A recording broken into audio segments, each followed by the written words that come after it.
Welcome to the Roboticist Chronicles, an ARC Specialties podcast, where we get into the nuts and bolts of robots, automation, and the implications of an evolving machine workforce.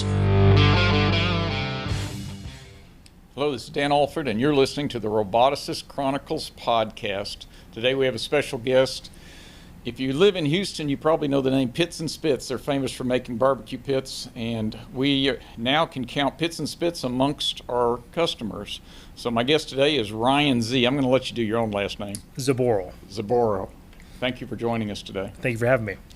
You know, I like to brag that we're in 32 countries around the world, and that's a great source of satisfaction for me, but it's kind of fun to work right here in Houston, so I appreciate this opportunity to put robots here in Houston. So let's go into, first off, you got to explain what Pitts&Spitts are, because in Houston you're like an institution, but this podcast is like intergalactic. So explain to the rest of our audience what Pitts&Spitts is. Sure. So we've been around for 40 years, and we are a fabricator or manufacturer of smokers and grills, and we tend to be, being American-made, tend towards the higher end of the market. So we make anything from offset smokers, which we brought to the backyard market 40 years ago, to pellet grills, to now we just released a hybrid, which is a kind of half pellet grill, half offset smoker if you want to do both.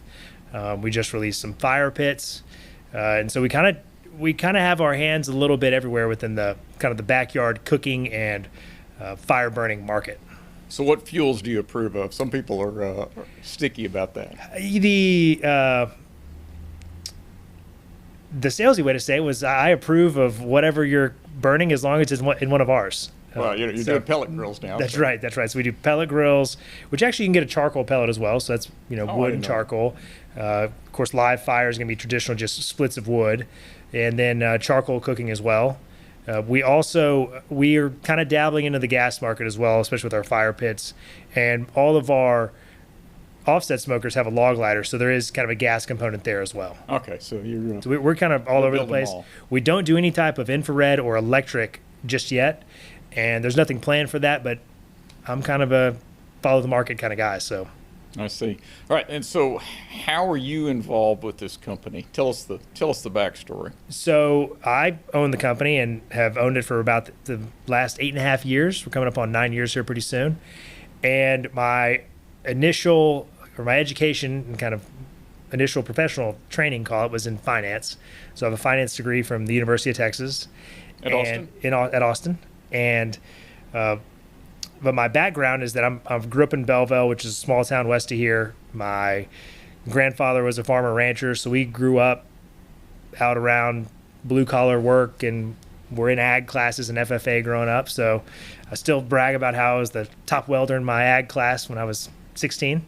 But so we when I say we, my family, we just had a lot of exposure to that type of work. And people don't really think of it that way, but being a farmer and rancher the way he was really an entrepreneur.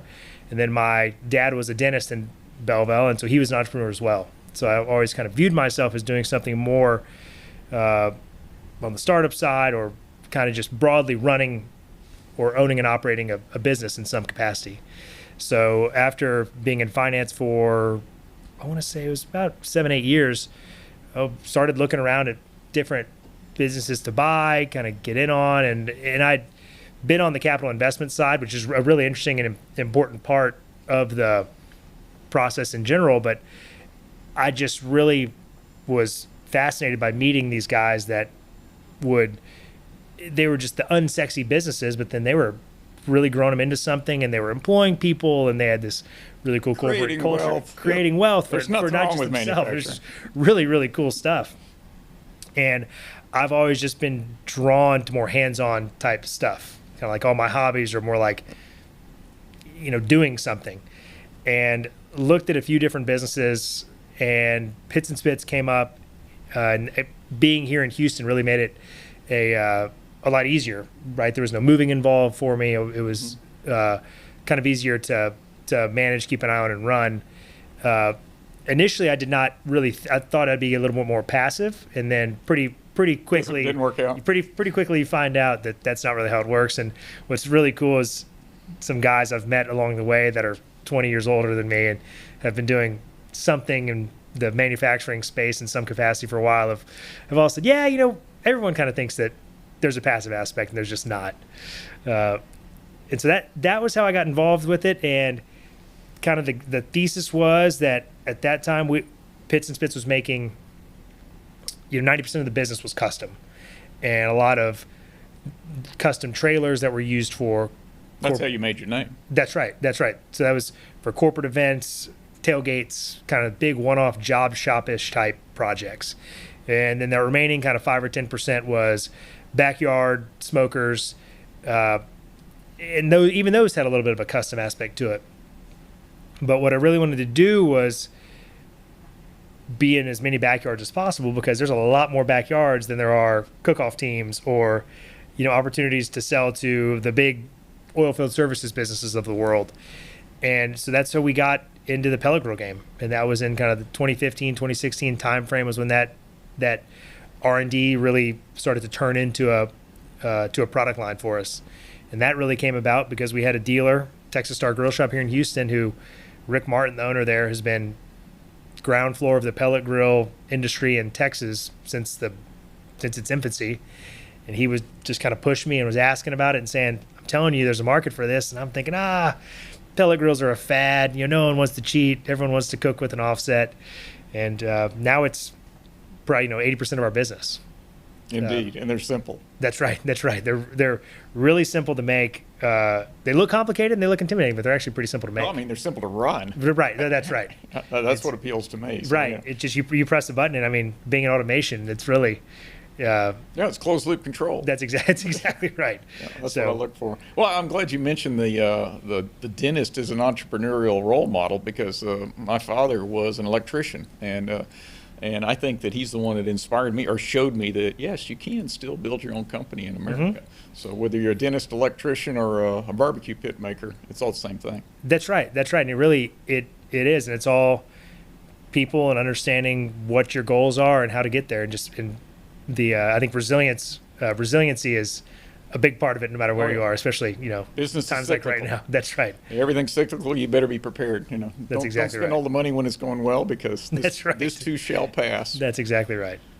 Interesting. So this has been a labor-intensive industry. Custom stuff by definition is not good for robots, because they call that high mix, low volume, that's always been the problem with robots. So I guess that's why the first dozen years of your company, there were no robots at all, right?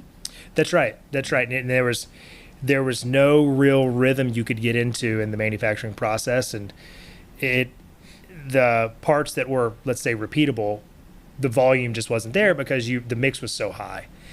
And that was one of the things that I really wanted to kind of solve or work towards, was have a core product line that you could build and grow the business around. And so when we came up with the pellet grill, or with our pellet grill, we based it off of our stick burner footprint kind of body, if you will, so that the parts, the sides are the same, the barrels are the same, the legs are the same, the lids are basically the same, so that for something like a robot or a plasma table or a laser, well, now you're hitting that volume where you can go get these cut. You can have your robot run them, and you're not just hitting a single SKU, you're actually hitting like 4 SKUs. Because a robot can do a batch size of 1, but your programming time has to be so small to justify the robot in that case. Yep. And so you're starting to get your batch sizes up. But I recall we did a demonstration for you guys years ago on a traditional industrial robot, and nothing came of it. That's right. And I think it was, I'll just say I was intimidated by it. I had no experience with robots. It was big and yellow and kind of scary, and there was going to be this kind of cordoned off area of the shop, and the question was kind of who's going to run it and how we're going to program it. Right. So the issues were safety, floor space, and programming, and so that's where we're going to. So you waited until the whole invention of collaborative robots. Exactly right. That's exactly right. And so for anybody in the audience not familiar with it, we've talked about it before, but collaborative robots are interesting in that they can work right next to a human being, and they have a sense of touch. So if they collide with you, they stop. So that means you don't have to put them in a fence and fence them off by themselves, which improves workflow.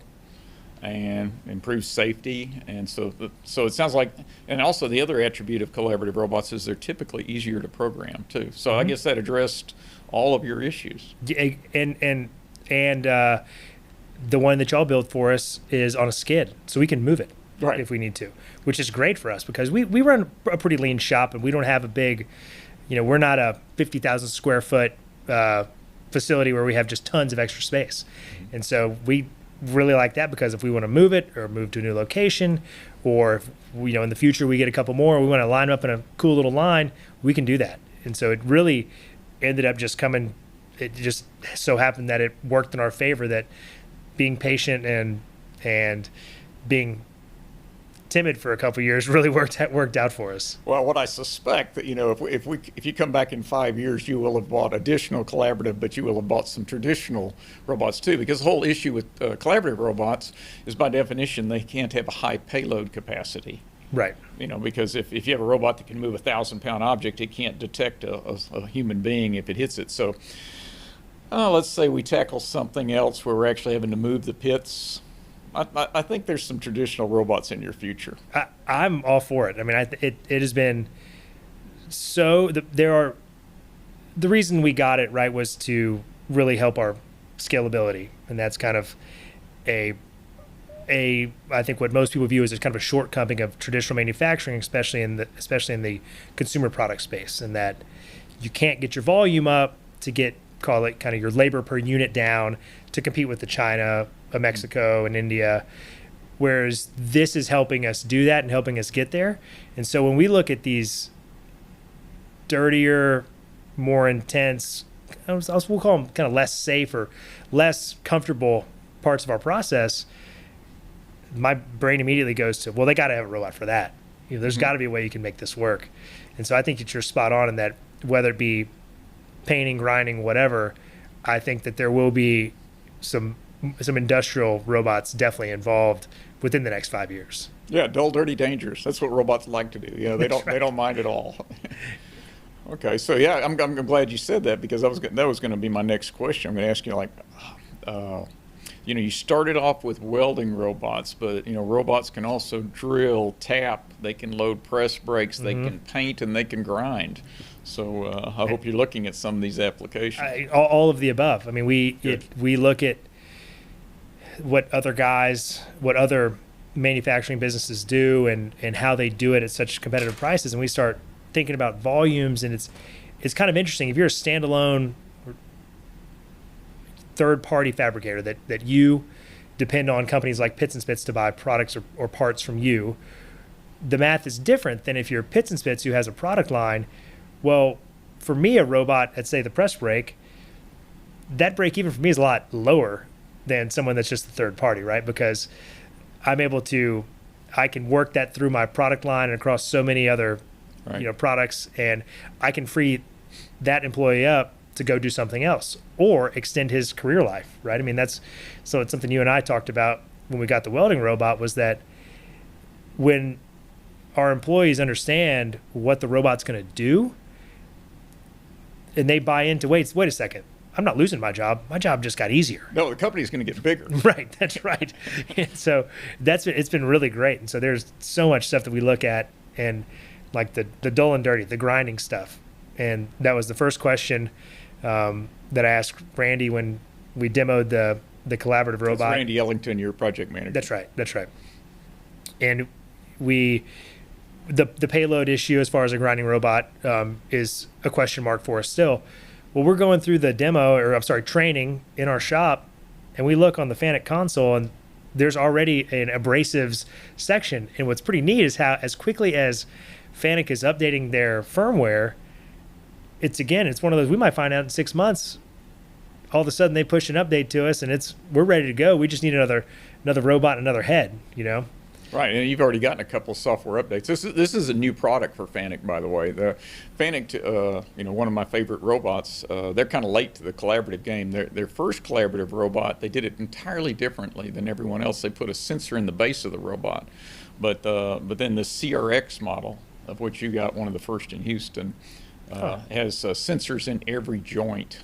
And so that's they're a little late to come up with that solution, which other people's have, but they've done a superb job. Yeah, we love it. I mean, it has helped us. We target production, right? So that we have a lead time on our products, which we want that to be as short as possible. We don't mind having a lead time, but we want that to be short, right? Because at a certain waiting period, people are going to get turned off. Yeah. Well, this helps us keep that at a manageable point, because I can have a couple guys, one of a couple guys, go run it and say, hey, look, we need parts for these 100 grills coming up. They can go run it. All of a sudden, that's done. My welder's not having to come off of the fit up process, go cut parts, make these smaller kind of front end parts. It's ready for him. And so we're able to really boost the throughput at his table because of the robot. And it's, now that these guys have learned it, they know it so well. I mean, they can watch out for what I'll call a crash or any of these instances where the sensors in that arm are so sensitive that you look at it and you're like, how did that welding torch even hit the leg right there? But it makes all of us feel good and not be scared to be around it while it's running, because you don't have to worry that it's going to knock you into the wall or pin you between the table. Right. No, safety first. And that's one of the cool things about the collaborative robot is the sensors are not just to protect the robot or protect you from the robot, protect the robot from itself. Mm-hmm. So back in the old days, I've been doing this since the 80s, robots would crash and then you'd write a check to fix it. Yeah. And now if you crash the robot, it just stops. Yeah. It's really, really neat. We did a podcast, about a year ago, talking about COVID and how everybody through COVID realized that these long supply chains and everything being built overseas has a downside to it. Mm-hmm. It might be cheap, but it also means we have fragile supply chains. And so I'm seeing some reshoring, some onshoring, and I think you're an example of that. Mm-hmm. So have you seen an increase in sales, since this COVID, since it's harder to get things from overseas? So during COVID, we definitely did. Good. And I'd say this year we've seen more of a right sizing. So we don't really view our 22 top line versus 21 or 20, just because people have gone back to work. They've traveled a lot more this year. And then you, of course, have the inflationary concerns. So when we look at 22 versus 2019, we are definitely trending up over that. And we think a lot of that is a lot of people wanting to buy American, people now being able to buy American at a more competitive price. Because if you look at us or some of our American-made competitors and our price points compared to a lot of these imported grills now, because of the supply chain issues and the container costs, they had to raise their prices so much that now we're almost sitting on the retail floor with the same sticker price. Right. You're bringing your costs down through automation. That's right. And their costs are going up due to shipping costs. So. That's exactly right. Yeah, that's good. That's exactly right. That's the free market. I believe everybody in the world deserves a job, but I love the free market. I love the competition. It's really fun. It's what makes it fun. So that's what the robot is helping us compete against those guys and helping us. It's allowing us to think about new products and just a completely new format of our workflow and kind of the whole business because of what it's allowing us to do. So it's not a job stealer; it's a labor-saving device. That's exactly right. More competitive. It's kind of a labor augmenter is a word, but it's helped augment our labor force. Mm-hmm. And we, being around 40 years, we have several employees that have been with us 15, 20, 25 years. They like to do the same thing. They're great. So this is not not taking anything away from them, but trying to convince somebody that's been there for 25 years to do something new is kind of a a tough job. I'll commend you, though. You've done well. I have varying levels of difficulty trying to integrate automation into shops. And some shops, it's very challenging, and it sounds like you did a good job with it. You must have a good rapport with all your folks. Well, where I was going with that is we have a couple guys that are newer, and they're younger. Okay, so they jumped on it, right? They love it. Yeah. One of the guys builds gaming consoles at home as a hobby. So he just looks at this, and this is like programming a game, but the game gets him paid, and he gets a paycheck. That's right. So there's kind of unintended benefits like that where it keeps them interested. It helps them see the future. It helps them view it as not some dirty old welding fab shop where like they've worked before. No, you got a cool guy robot shop now. That's right. And it's like, wait, we want to get more robots and we want to do this and we want to do that. And it really, were some human capital impacts to the upside that I was really not expecting that really got me excited about it. So you're going to expand more into the standardized products now, less custom, because you're more competitive, or what's the plan here? Share your vision for the future with me. So we're going to continue to grow basically what you just said was we're going to continue to grow our standardized product portfolio or our product lines. We are going to grow these baseline products that we've had that we've just not had the time or capacity to advertise, promote, push, get in the hands of the right people. So that's our adjustable charcoal grills, for instance. Great product we've had for 15, 20 years. We start posting about it on social media and people start saying, oh, this is a new product. And I'm like, no, we've had it forever. But we just never had the kind of time or capacity to focus on it. And so now we're doing that, and we're just expanding our more traditional live fire line. We've seen a huge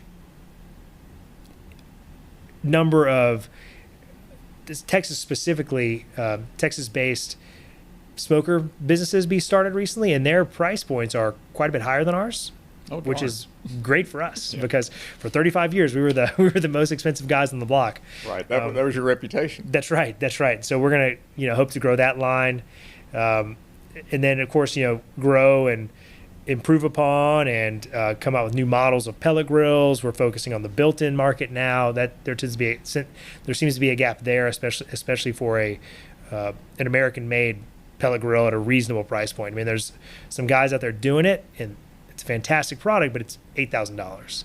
And so we're going to try and be more kind of that $5,000 fully stainless. All stainless. Yes, sir. That's kind of our stainless steel. I know I kind of skipped over this, but Pitts&Spitts was born out of a fab shop in the 80s that did a lot of work in the water treatment industry. So they had a lot of stainless, experience and welders. So we have always had stainless steel roll top lids, stainless steel front shelves. And so that's kind of something that sets us apart, and that stainless is just half of our business basically. And not everyone does that especially the pellet grill game and especially the offset smoker industry. And so that's, you can get a fully stainless pellet grill from us. There's one other one, I think, that's made in America. There was a second one that kind of owned that market, and they moved to China in the fall of 20, I believe. So interesting timing to do that, but they made that choice. But you have no plans to move to China. No, not at all. All your stuff is made in USA, in Texas, and Houston. That's right. And I don't speak Chinese, so I don't really know how I'd get along over there. But no, I think that they have their place in the market and place in the world. But there's a lot of designs, and kind of going back to our first attempt at the industrial robot with y'all, there's a lot of parts of our design that making our product challenging. And I have a real concern about quality control and consistency when it's not done in-house. I got the same feeling right here. Whether we do everything in-house to control our timing and control our quality. That's right. And it's whether it be even domestic. I mean, I'm sure that there are some guys that are capable of doing it, but it's just you don't want to order it, and then they've got some supply chain issue, and then you can't get it, and now you're in a bind. And it's just easier to say, hey, look, we're gonna control costs, and we're going to control our own destiny. We're going to build it in-house, and we know we're not for everyone because of the price point, but there are a lot of guys and ladies also that like this type of product with this look and this operation and at this price point. So you've been doing it for 40 years. That's right. I've really enjoyed talking to you today because now I'm old, so my great joy nowadays is creating jobs for people, and to your credit, you pick the right technology, you pick the right job. Some people will tackle the wrong welding job. You pick the right job, and I was happy for that. You managed to integrate it into your organization without any conflict, and got total buy-in from everybody. And you're going to put work right here in Houston. I think that's great. I commend you for that. Thank you. I appreciate that. All right, so what else did you want to tell us today? Got anything else on your mind?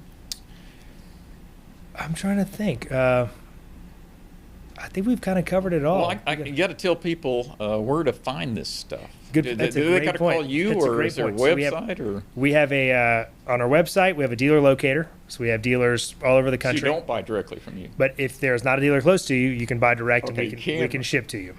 So we ship all over the world. We do not make any money on the freight, just so people know that, because freight can be expensive for a product like this. I've noticed that. But yes, we have dealers all over the country. A couple in Canada, one in Australia. So we're available most places. Okay, and I've got a pellet grill. Okay, it's not one of yours, and the assembly instructions were like 5 pages long. How long are your assembly instructions? Our assembly instructions, it's actually a front and back kind of quadruple spaced bullet point. I was kidding. I thought most of yours is already assembled. Well, it is. It's Yeah, it's okay. really just pictures of me and Coy, our sales guy, showing you how to put wheels on the grill, Oh, okay. because it shows up fully welded. Yeah. Okay, that was my point. Bolt the wheels on, put the front shelf on. You're good to go. All right. So you got a website? www.pittsandspitts.com, and is spelled out, and there's 2 T's in both Pitts and Spitts. Gotcha. Any other social media presence? You just said We're on all of it. So we're Okay. just at Pitts and Spitts on Instagram, Facebook, YouTube. Got any? I think we're on TikTok now too. Oh, yeah, Someone else okay. says I bet that. you can misspell it and still find you. That's right. That's right. Well, I appreciate the business. I appreciate you making jobs right here in Houston, and I appreciate you coming on the air today with us today. Absolutely. Thank you for having me. All right. We'll get you back on when we get you some industrial robots in there doing some drilling and tapping and cutting too. That sounds good to me. Looking forward to it. Yes, sir.